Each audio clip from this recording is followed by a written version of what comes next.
आज की इस वीडियो में हम लघुत्तम समापवर्तक और महत्तम समापवर्त में संबंध देखेंगे कि इनमें क्या संबंध होता है। तो हमने दो संख्याएं ले ली हैं 15 और 20 और इनकी सहायता से हम लघुत्तम समापवर्तक और महत्तम समापवर्तक में संबंध ज्ञात करेंगे। तो पहले इनका लघुत्तम निकाल लेते हैं। लघुत्तम निकालने के लिए हम लोग इस तरह से लिख लेंगे 15 और 20 को ऐसे। हम लोग इसका लघुत्तम समापवर्तक निकाल रहे हैं अभी। अब इस तरह लिखने के बाद छोटी से छोटी संख्या यहाँ पर देखनी होती है। छोटी से छोटी संख्या जिससे इन दोनों में से किसी एक का भाग चला जाए तो हम लोग 2 से भाग देंगे। अब 2 से भाग देंगे तो 2 का पहाड़ा पढ़ेंगे हम तो कभी 15 नहीं आएगा या 15 में 2 का भाग नहीं जाएगा। तो इसको इसी तरह से उतार लेते हैं। अब उसके बाद 2 का भाग 20 में 2 का भाग जाएगा ही। 2 का पहाड़ा पढ़ेंगे कि 20 आ जाए। 2 एकम 2, 2 दूने 4, 2 तिया 6 और इसी तरह पढ़ते पढ़ते जाएंगे तो ये हो जाएगा 2 दहम 20। इस तरह से फिर 2 से भाग देना है। 15 में जाएगा नहीं 2 का भाग। अब हम क्या करेंगे 10 में देंगे 2 का भाग। तो 2 एकम 2, 2 दूना 4 और इसी तरह पढ़ते पढ़ते जाएंगे 2 पंचे 10। अब हमको 2 संख्याएं मिल गई। एक मिल गई 15 और एक मिल गया 5। अब हम 2 से भाग नहीं दे सकते क्योंकि 15 में भी 2 का भाग नहीं जाएगा, 5 में भी 2 का भाग नहीं जाएगा। 2 का अगर हम पहाड़ा पढ़ें तो कभी 15 नहीं आएगा और 5 नहीं आएगा। तो हम लोग 3 का पहाड़ा पढ़ेंगे या 3 से भाग देंगे। तो 3 से भाग देंगे तो देखिए 3 का पहाड़ा पढ़ेंगे कि 15 आ जाए। 3 एकम 3, 3 दूनी 6, 3 तिया 9, 3 चौक 12 और 3 पंचे 15। इस तरह से 5 में 3 का भाग नहीं जाएगा या 3 का पहाड़ा पढ़ेंगे तो 5 नहीं आएगा। तो उसको उसी तरह से उतार लेते हैं। अब उसके बाद 3 से फिर भाग नहीं जाएगा, 4 से नहीं जाएगा, सीधा 5 से जाएगा क्योंकि दोनों संख्याएं स्पष्ट दिख रही हैं 5। तो हम लोग यहाँ 5 का भाग देंगे, 5 एकम और 5 एकम। तो किन्हीं 2 संख्याओं का लघुत्तम जब निकालना रहता है तो नीचे में जब दोनों संख्याएं एक एक आ जाती हैं तब हमारा सवाल वहीं से हल हो जाता है।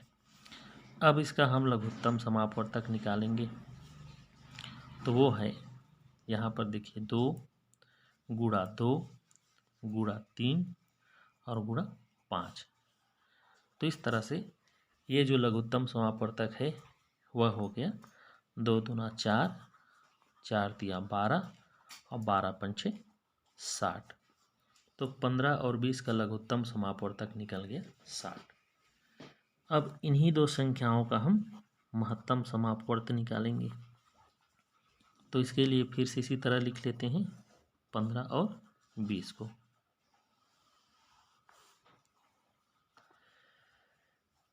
अब इन दोनों में अंतर ये होता है, लघुत्तम निकालते समय हम ऐसी संख्या लेते हैं कि वो इन दोनों में से किसी एक में उसका भाग चला जाए। लघुत्तम में जो भी 2 संख्याएं होती हैं तो हम ऐसा भाजक लेते हैं जो कम से कम किसी एक संख्या में उसका भाग चला जाए, चाहे इसमें चाहे इसमें। लेकिन महत्तम समापवर्तक में हम उन्हीं संख्याओं को ले सकते हैं जिनका भाग दोनों में जाए।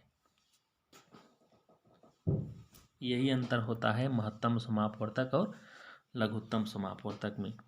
तो हम यहाँ पर 2 लेंगे तो 15 में भाग नहीं जाएगा, 20 में तो चला जाएगा लेकिन 15 में 2 का भाग नहीं जाएगा। तो हम लोग 2 नहीं ले सकते। 3 लेके देखेंगे तो 3 पंचे 15, 15 में भाग चला जाएगा लेकिन 3 का पहाड़ा पढ़ेंगे तो 20 नहीं आएगा। मतलब 20 में 3 का भाग नहीं जाएगा, तो हम लोग 3 को भी नहीं लेंगे। 4 लेके देखेंगे तो 4 का पहाड़ा पढ़ेंगे तो कभी 15 नहीं आएगा। अब 15 नहीं आएगा मतलब 15 में 4 का भाग नहीं जाएगा, तो हम लोग 4 को भी नहीं ले सकते। अब उसके बाद अगली संख्या आती है हमारी 5। तो 5 का पहाड़ा पढ़ेंगे हम 3 बार, 5 तिया 15, और यहाँ पर पढ़ेंगे 4 बार, 5 चौके 20। अब हमें मिल गया है 3 और 4। अब ये जो दोनों संख्याएं हैं, ये दोनों संख्याएं ऐसी संख्याएं हैं कि किसी भी एक संख्या का दोनों में भाग नहीं जाएगा। अगर हम 2 लेंगे तो 4 में चला जाएगा, लेकिन 3 में नहीं जाएगा। 3 लेंगे तो 3 में जाएगा, 4 में नहीं जाएगा। 4 लेंगे तो 3 में नहीं जाएगा, 4 में चला जाएगा।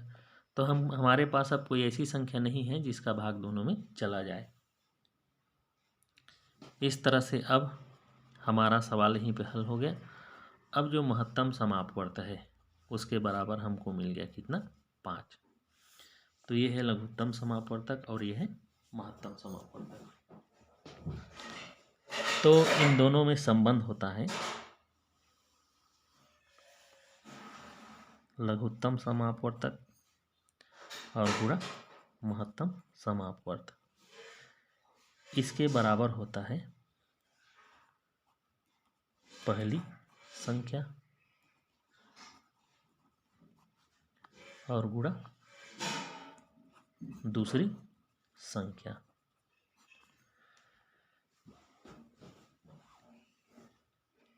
तो यहाँ पे लघुत्तम समापवर्तक हमको मिला है 60, महत्तम समापवर्तक मिला है 5। ये देखिए लघुत्तम समापवर्तक 60 है और महत्तम समापवर्तक 5 है, उसके बराबर। अब पहले इन दोनों का गुणा करके देखते हैं, 5 शून्य 0 और 5 छक्के 30, तो ये 300 आ गया। अब हमारे पास से पहली संख्या है 15 और दूसरी संख्या है हमारे पास 20। इन दोनों का भी गुणा करेंगे तो 15 दूना 30 हो गया, 15 दूना 30 और 0 का 0। तो इस तरह से लघुत्तम समापवर्तक महत्तम समापवर्तक, इसमें क्या संबंध होता है, तो लघुत्तम समापवर्तक गुणा महत्तम समापवर्तक बराबर पहली संख्या और गुणा दूसरी संख्या होती है। इसकी सहायता से हम मान लीजिए अगर हमको कहा गया है कि एक संख्या 15 है और दूसरी संख्या हमको मालूम नहीं है और उसका लघुत्तम दे दिया है 60 और महत्तम दे दिया है 5, तो हम इसकी सहायता से इस दूसरी संख्या को ज्ञात कर सकते हैं। अब कैसे करेंगे, तो देखिए अब सूत्र हमें मालूम हो गया कि लघुत्तम समापवर्तक गुणा महत्तम समापवर्तक बराबर पहली संख्या गुणा दूसरी संख्या होती है। अब लघुत्तम हमको दे दिया है 60, तो हम लोग लिखेंगे 60 गुणा महत्तम समापवर्तक हमारे पास है 5, तो हम लोग लिखेंगे 5। अब उसके बराबर पहली संख्या तो हमको मालूम है 15, लेकिन दूसरी संख्या मालूम नहीं है, तो उस दूसरी संख्या को हम ज्ञात कैसे करेंगे, तो ये 60 का गुणा 5 के साथ करेंगे तो 300 आएगा। अब ये जो 15 है उसके साथ गुणा है, जब इसको दूसरी तरफ पक्षांतर करते हैं तो जो गुणा है आके यहाँ भाग हो जाता है। 15 एकम 15, 15 दूना 30, 15 एकम 15 और 15 दूना 30 और 15 शून्य 0। तो इस तरह से जो दूसरी संख्या है उसके बराबर हमको मिल गया 20। तो इस तरह आप अगर लघुत्तम समापवर्तक नहीं दिया है, महत्तम समापवर्तक दिया है, पहली संख्या दी है और दूसरी संख्या दी है, तो आप लघुत्तम समापवर्तक भी निकाल सकते हैं।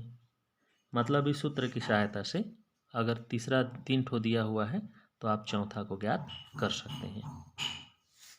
अगर यह हमारा वीडियो अच्छा लगा हो तो हमारे वीडियो को लाइक कीजिए और चैनल को सब्सक्राइब कीजिए।